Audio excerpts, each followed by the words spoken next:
In 1898, Marie and Pierre Curie discovered radium-226.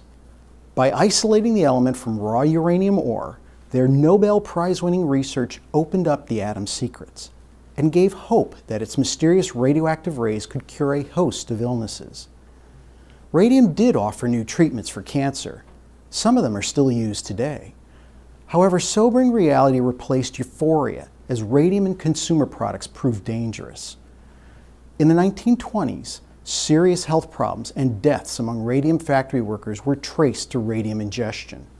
Still, many years passed before Congress put the federal government in charge of radium regulation. I'm Tom Wellock, historian for the NRC. In this video, I will trace radium's history where states took the early lead in regulating its safety, and how in recent decades, domestic and international events produced a consensus that the NRC should assume responsibility. After the Curie's discovery, radiation became a consumer and medical sensation, and radium was the poster child. Researchers concluded radiation was a lifesaver after finding it reduced tumor growth and was present in the waters at some health spas. Manufacturers began hawking products they claimed were laced with radium, though these claims were often false. Household items included kitchenware, water jugs, facial creams, even condoms. Buyers snapped them up as miracle cures and status symbols. Radium paint's luminescent properties made possible glow-in-the-dark dials for watches and other indicators. Today we are going to meet with Roger Sherman, Associate Curator in the Division of Medicine and Science at the Smithsonian Institution's National Museum of American History. He's going to show us some historic radium consumer products in the Smithsonian's collection. As the museum's radiation safety coordinator, Roger explained that the products were safe for viewing as part of this video. Roger, can you tell me why the public was interested in radium consumer items? Yes, well, the whole fascination with radium started shortly after it was discovered by Marie Curie, just before 1900. And it soon became clear that radium was quite a physical puzzle. It was a new element that just gave off radiation with no obvious source.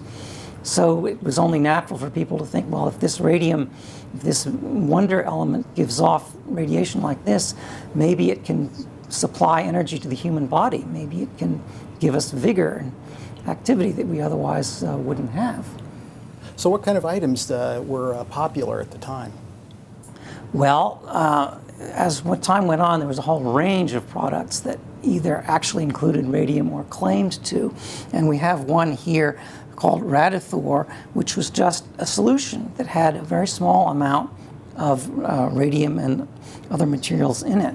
And this was something that people were told they could just drink every day and it would vitalize them. Radium could be used not only inside the body, but also be applied externally. And there were various ointments and salves and things. And here we have a radium comb that came from Germany. And it came with a set of little tubes like this that had radium in them. And there's a little inscription that specifies exactly how much radium material there is in it. This tube would be fitted to the comb, and then as you combed your hair, it would be energized and vitalized and give you a new youthful look, I suppose. Okay. And was there were there other items that people could use every day to get an ingestion of radium? Well, sure. You could get elaborate equipment like this radiometer here, and our example, unfortunately, is incomplete. But the way it worked was there would be a glass vessel under here, and this part had the radium in this little metal cylinder. When you wanted to get your radium drink, you'd squeeze this rubber bulb, which would force air past the radium and pick up radon that the radium had been giving off all day. And that radon would then be dissolved in the water, which you'd then drink. In 1925, the press reported on some of the earliest radiation-induced cancers. Its victims were young women, watch-dial painters concentrated in New Jersey, Connecticut, and Illinois. The intricate work required them to lip point their brushes. Infections and jaw cancers followed, as radium's bone-seeking properties and long-lived radioactivity proved deadly. The tragic story of the Radium girls transformed radiation's image from panacea to poison. Prior to World War II, public attention turned to compensating victims and limiting radium exposures, duties that usually fell to state governments and courts. Some states passed laws to protect workers, others limited the radium industry's liability. States were able to halt the practice of lip pointing, but their powers were limited as some manufacturers simply chose to move. Federal agencies organized conferences, issued health studies, and developed voluntary safe work practices. The Federal Trade Commission was able to shut down falsely advertised products, such as the tonic Radithor, that claimed to be a fountain of youth. But there was no comprehensive federal role. While radium was left to the states in this era, there was little radioactive material to regulate. Radioisotopes were either painstakingly isolated from natural ores, as was radium, or created in small batches in particle accelerators by firing beams of electrons and protons. With the end of World War II, the oversight of radioisotopes changed. Radium opened up possibilities for effective cancer treatments, and scientists working on the Manhattan Project's wartime reactors discovered many new isotopes for use in science and medicine. Cold War security concerns led to federal control of this new radioactive material under the 1946 Atomic Energy Act. But the law carefully avoided intruding on state authority by restricting the new Atomic Energy Commission to regulating fissionable material, like uranium, and the new isotopes produced in reactors. States kept their authority over accelerator-produced and natural isotopes, such as radium. While dividing up the regulatory pie this way preserved traditional state authority, it made little technical sense, since a reactor-made isotope is no different from the same one found in nature or produced in an accelerator. The regulatory picture was further complicated by states taking varying approaches to regulation. Eventually, radium consumer products disappeared from stores, but the items made during radium's heyday retained their hazard for a long time.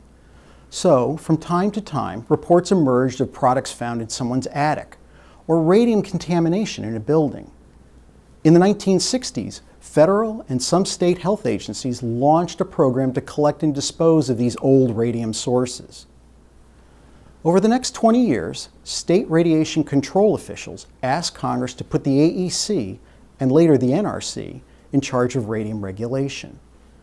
In 1985, the NRC asked to regulate radium waste disposal, but Congress took no action, in part due to the difficulties in choosing the federal agency best suited to regulate radium and the cleanup of contaminated sites. Little changed until the 1990s, when terrorism provided a new dimension of concern. Experts worried that untracked or stolen radioactive sources could be used in dirty bombs. Between 1998 and 2003, the NRC worked with other countries on a code of conduct to regulate a list of radioactive sources, radium among them. After the September 11th terrorist attacks, support for the code of conduct grew, and in 2005, Congress passed the Energy Policy Act, turning radium regulation over to the NRC. The agency assumed authority for radium in phases, completing the process in 2009. The NRC has direct regulatory responsibility in 13 states and U.S. territories. 37 states, known as agreement states, regulate radium and other radioactive materials themselves under agreements with the NRC. And so, after many decades, public health concerns and national security issues justified centralized regulation. Today, the NRC is working with state and local governments, as well as site owners, to ensure health and safety are protected at sites where radium was handled. For more information on the NRC's radium program, visit our website at www.nrc.gov.